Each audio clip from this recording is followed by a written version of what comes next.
ขอกลับสบายดีพ่อแม่พี่น้องสุผู้สุคนที่อยู่ลาวและก็ต่างประเทศในทั่วโลกนี้เนาะวันนี้ข้าพเจ้าส่องฮักคนลาวสินำพาท่านเข้ามาเที่ยวชมเอิ้นว่าไปชมเพื่อเป็นความเจริญหูเจริญตาเนาะพี่น้องเนาะขอฝากส่องเด้อพี่น้องเด้อถ้าผู้ใดได้เบิ่งได้ชมก็อย่าลืมกดไลค์กดติดตามให้ข้าพเจ้าแด่เนาะพี่น้องเนาะไปข้าพเจ้าที่พาเที่ยวชมเป็นลักษณะที่เป็นหินนี่วัดนี่เป็นวัดที่ตั้งอยู่ภูฉันเอาไปเนาะตั้งอยู่ภูแล้วก็มีโขดหินนี่เป็นหินธรรมชาตินะพี่น้องหินธรรมชาติใหญ่ดีบ่มีผู้ใดยกได้ดอกเนาะมีใครยกใครยอได้เป็นโขดหินธรรมชาติสร้างแต่ว่า history หรือว่าประวัติความเป็นมานี่ข้าพเจ้าก็ยังบ่ทันเข้าใจเนาะเพราะข้าพเจ้าเป็นคนต่างถิ่นอยู่นครหลวงแต่ว่าอันนี้ลงมาข้างปักเซแขวงจำปาสักเป็นลักษณะที่เป็นวัดเป็นหินส่วนหลายจะเป็นหินภูเขาหินก้อนใหญ่ๆมีธรรมชาติจะขึ้นไปเยอะนี่ที่ขึ้นไปได้บนเนาะพี่น้องเนาะเป็นธรรมชาติอีหลีเป็นธรรมชาติเป็นวัดถ้ำวัดป่าเงียบเนาะมีพระองค์สององค์เท่านั้นพระจำวัดเนาะบ่หลายเนาะขออนุญาตเด้อขออนุญาตค่ะน้อยขออนุญาตอันนี้ขึ้นมาอยู่ถึงผาหินเนาะอยู่ถึงก้อนหินก้อนใหญ่ๆเพิ่นก็ได้สร้างพระพุทธรูปจำลองพระพุทธเจ้าจำลองไว้เนาะพุทธอดถึงอยู่ในใจกลางวัดนี่ก็เป็นมีต้นมหาโพธิ์ร่มรื่นดีเนาะเดี๋ยวพาเที่ยวชมพี่น้องสิพาเที่ยวชมงามเบิ่งได้ชมไปนี่แหละโอ้มาทางนี้แห้งงามพี่น้องมาทางนี้แห้งงามหลาย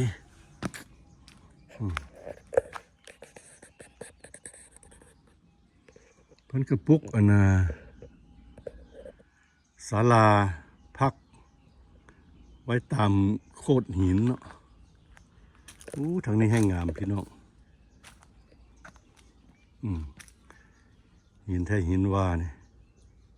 พี่น้องอยากให้ท่านมาได้เห็นกับตา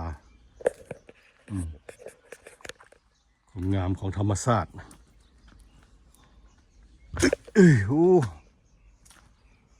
เดี๋ยวข้าพเจ้าจะพาเลาะนี่ศาลาหลังนี้เฮ็ดยองก้อนหินเลยคือแถวนี้คือจะขุดลงบ่ได้ขุดลงบ่ได้เป็นที่หินเป็นดานหินเลยเป็นศาลา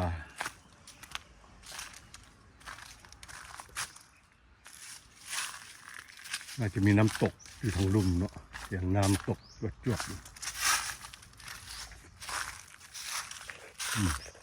ตรงนี้ฤดูแรงน้ำแห้งจักหน่อยเนาะพี่น้องเนาะน้ำแห้งแล้วก็ใบไม้หล่นเสียงย่างหนึ่งก๊อบแคบอาจจะนันหุงเด้อพี่น้องเด้อขออภัยหลายๆเนี่ยศาลาเพิ่นปลูกกังยองกับก้อนหินนี่ศาลาที่เพิ่นเฮ็ดแล้วเพิ่นเอาพระพุทธรูปมาประดิษฐานไว้เนาะแต่ละองค์งามพี่น้องอยากให้ท่านมาเห็น ให้ท่านได้ดูมาเห็นเนาะนี่จะมีน้ำหรือบ่เดี๋ยวข้าพเจ้าสิลงไปเบิ่งอันนี้ก็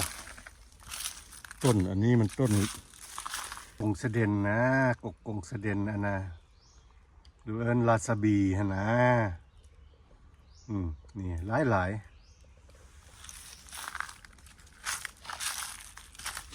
โอ้น้ำแห้งหมดแล้วพี่น้องหน้าฝนนี่น่าจะสวยงามนะแถวนี้เป็นป่าลมรื่นดีโอ้ถ้ามีน้ำนี่จะเย็นสวัสดเสวยขนาดเลยโขดหินไปกลับไปทางนั้นพี่น้องไปต่อบ่ได้สุดทาง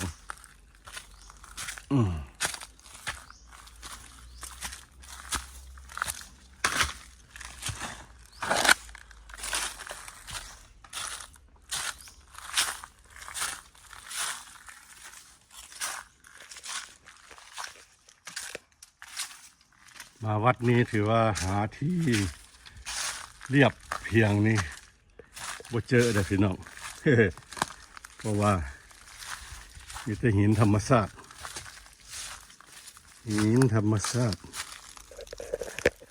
มีมะกอกอีกโอ้ยพี่น้องเลยมะกอกกับมะกอกธรรมชาติได้นี่ล้นหลายเนี่ยโอ้ยอยากไปได้ไปตอนพี่น้องทางตั้งประเทศเลยเนาะคนนะน้ำนะคนนะโอ้ยพี่น้องเลยมะกอกธรรมชาติเด้อนี่เด้อเดี๋ยวตอนไปฝากพี่ฝากน้องที่ต่างประเทศเด้มะกอกป่ามะกอกบ้านเฮาหน่วยบักใหญ่หน่วยใดก็ได้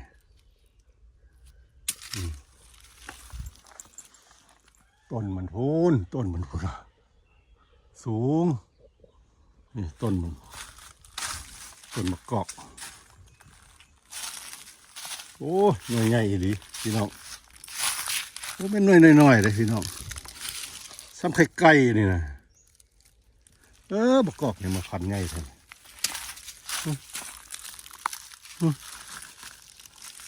โอ้ยหน่วยโรเอเล่ตายหลายพี่น้องโอ้เดี๋ยวไปหาถุงมาใส่ไปหาถุงมาเก็บโอ้ธรรมศาสตร์นกก็มาขี้ใส่เขาอีกโชคหวานเด้อมาขี้ใส่เขาดันซองเขาให้มันให้พ่อให้แม่พี่น้องได้เบิ่งได้ชมทั่วโลกเด้อขี้หมายแล้วมุมนี้แห้งงามพี่น้องอยากให้พี่น้องมาเห็นมุมนี้สวยงามหลายมะกอกมี3-4 ต้นโอ้แถวนี้มะกอกหลาย3-4 ต้นอยากได้แนวมันอยู่หลายมะกอกหลายต้นโอ้ตายพี่น้องพุ่นก็แม่นมะกอกอยู่พุ่นจะไปหาถุงมาเก็บเนาะเก็บมะกอกหน่วยใหญ่ซ้ำไข่เป็ดนี่ธรรมดากอกธรรมชาตินี่หน่วยน้อยของเฮาอยู่บ้านหน่วยน้อยซ้ำไข่ไก่นี่ซ้ำไข่เป็ดโอโลเอเล่พี่น้อง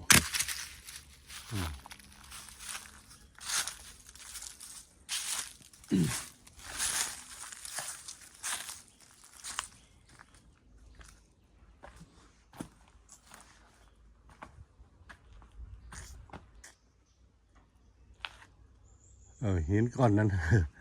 ถ้าเราสังเกตคล้ายๆกันกับเป็นดอกเห็ดพี่น้องโอ้ยงามก้อนหินเป็นธรรมชาติสร้างแท้ๆธรรมชาติสร้างให้มนุษย์ได้มาอยู่ได้มาชมคือจังที่พี่น้องมุมนี้ก็สวยงามเพิ่นก็ปลูกไม้สักใส่เพื่อความลมลื่นไม้ไผ่ไม่ไผ่บงหวาน อืม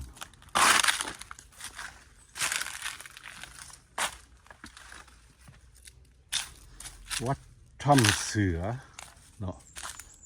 บ้านนาข่วงเมืองสนะสมบูรณ์แขวงจำปาสักข้าพเจ้าโชคดีที่ได้มาเที่ยวแล้วก็มีโอกาสได้ถ่ายทอดให้พวกท่านเบิ่งมันสวยงามอีหลีอยากให้พวกท่านได้มาเห็นสวยงามแบบธรรมชาติล้วนๆนะพี่น้องเดี๋ยวเราจะไป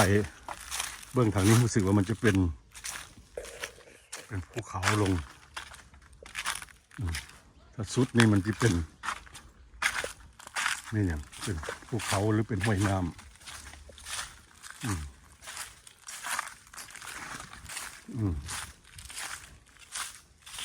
เพื่อนจะปลูกอันน่ะต้นอันนั้นไว้อ้อมวัดต้นดอกจำปาต้นดอกจำปาโอ้ก็จะเป็น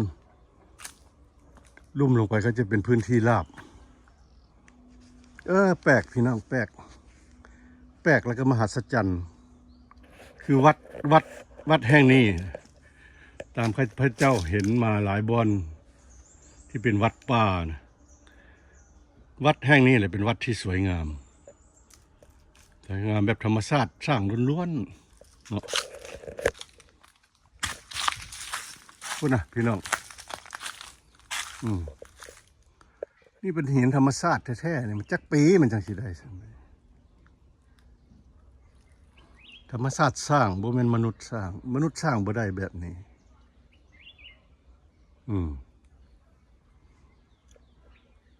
ลมลื่นเสียงนกเสียงนั่นห้องกันยาวๆอยู่มายามเช้านี่คือสิเสียงพึกษา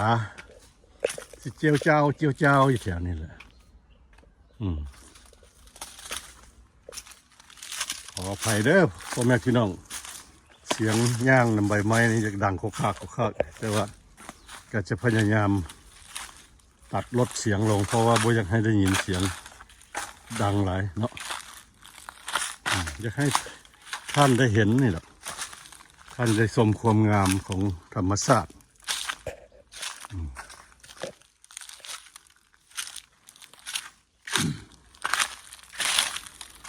มันบ่แม่นว่ามนุษย์เฮ็ดเอง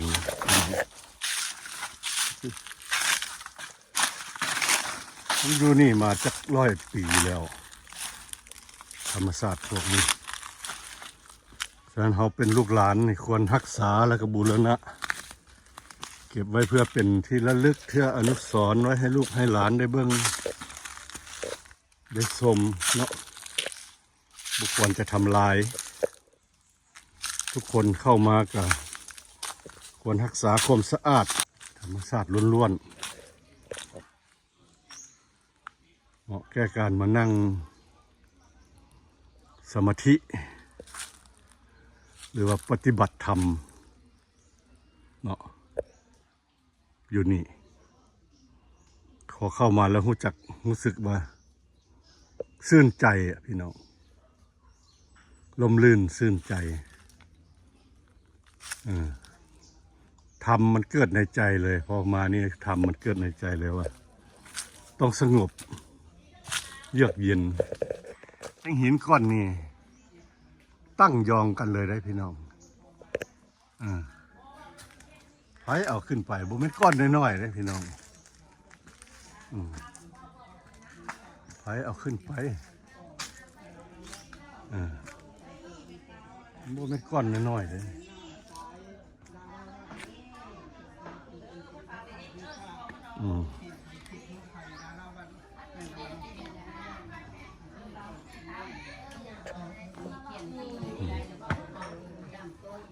มื้อนี้พังพ่อใหญ่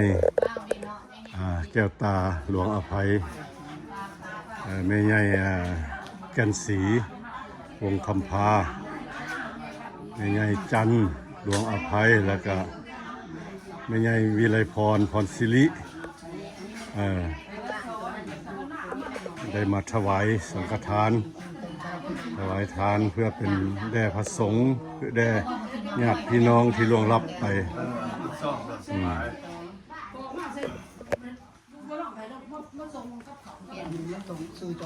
ไม่แหละซื้อเจ้าภาพอยู่หันนี่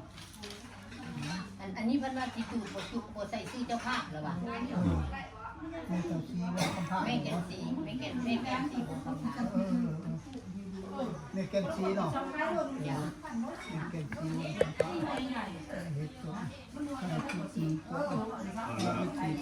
ไปให้แม่เขาบุญคำตัวตะวัน แม่แก่นศรีวงคำพามาถวายทานเนาะเพื่อเป็นกุศลผลบุญให้ญาติพี่น้องให้ผัวให้ลูกให้หลานผู้ที่ล่วงลับไปแล้วให้เจ้ากรรมนายเวร ไอ้เคย คนทุกคนนั่นแหละสุขสุขคนให้มาต้อนรับจับโจมเอาเนาะให้เป็นของบุญของทาน สามแล้วก็สี่ทั้ง โดย สี่ทั้งแม่ขาว อันนี้มันท่านลุงแก้วตาเพิ่นสิไปอีกแล้ว สิลูกแปลวนั่นนะเอาให้เพิ่นใส่ โดย ใส่อันนั้นไว้แล้วก็ใส่ถ้วยใส่จานน่ะนะซ่องเอาเลย เอาไป อันน่ะซ่อง ให้เลยบ่ ใส่จานว่างกันก่อนเลย พอครบกันบ่คันบ่ครบกัน ครบแล้วขอมาครบแล้ว ใส่จานน่ะมาซ่องแล้วมาว่างให้แต่ละองค์ นี่เป็นสิถวาย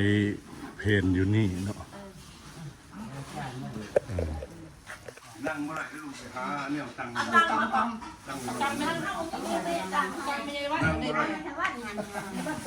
ลายคนนิดหนึ่งไร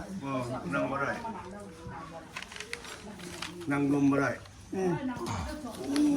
พ่อใหญ่ ผู้เข้าสมอง พ่อใหญ่พ่อใหญ่ เลย ขอถามแด่พ่อใหญ่ซื้อหยัง คำพร คำพร นั่นแหละ พ่อใหญ่คำพรอยู่บ้าน อยู่บ้านนักขวาง นักขวงนี่แหละเนาะอันนี้มันวัดหยัง บ้านผู้ทำเสือ วัดภูทำเสือ เมือง เมืองสนาสมบูร เมื ณ์ องสนะสมบูรณ์แขวงจำปาสักเนาะเชิญชวนพ่อแม่พี่น้อง มาเที่ยวชมเด้อนะวัดถ้ำเสือมาหาพ่อใหญ่นี่ก็ได้เพิ่นสิพาเที่ยวชมทางพ่อใหญ่นี่เพิ่นก็เป็นสารวัตรอยู่ประจำอยู่วัดเฮานี่แหละเนาะ แมน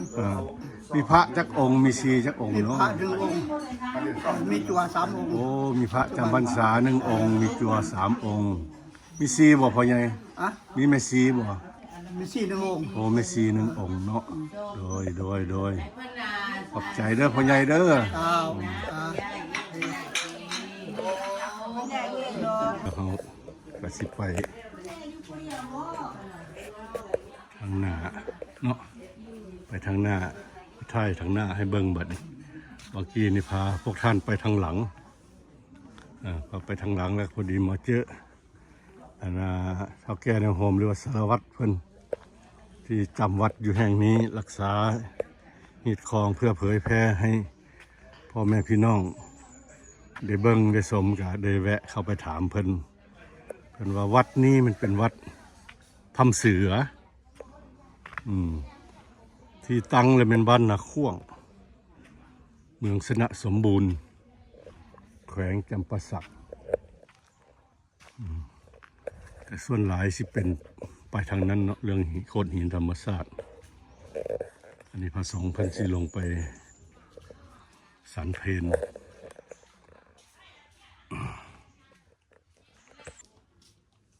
สะอาดสง่าสะอาดสว่างสงบเพิ่นสโลแกนของเพิ่นสะอาดสว่างสงบเด้อพี่น้องเด้อถ้าใครได้มาเบิ่งคลิปนี้ก็ขอให้ได้รับบุญปรารถนาสิ่งใดก็ขอให้ได้สมดังใจปรารถนาผู้ใดมีโรคภัยไข้เจ็บก็ให้ส่วงให้เศร้าหายจากพยาธิโรคา